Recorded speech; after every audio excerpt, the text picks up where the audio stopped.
بسم اللہ الرحمن الرحیم۔ السلام علیکم پیارے دوستو، چینل اسلام کی دنیا کے ساتھ حاضر ہیں۔ آج ہم آپ کو نماز کی چند فائدے بیان کریں گے۔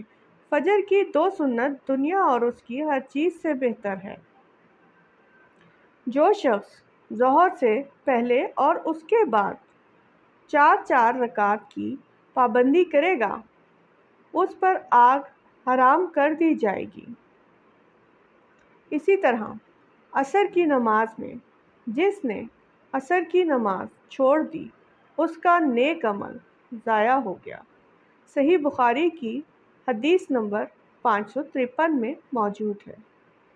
جس کی نماز عصر چھوٹ گئی، گویا اس کا گھر اور مال سب لٹ گیا۔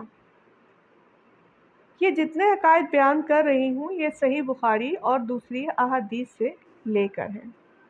میری امت اس وقت تک دین فطرت، دین اسلام پر قائم رہے گی جب تک مغرب میں اتنی تاخیر نہ کرے کہ ستارے خوب نکل آئیں۔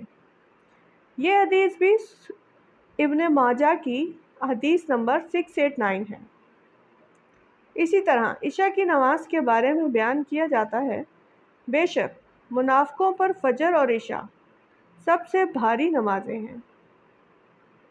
5 وقت کا پکا نمازی بننے کے لیے جس نے اللہ تعالیٰ کی رضا کے لیے 40 دن تک تکبیر اول کے ساتھ باجماعت نماز پڑھی، تو اس کے لیے 2 قسم کی بارات لکھی جائے گی، ایک آگ سے برات اور دوسری نفاق سے برات۔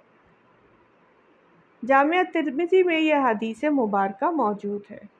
جزاک اللہ۔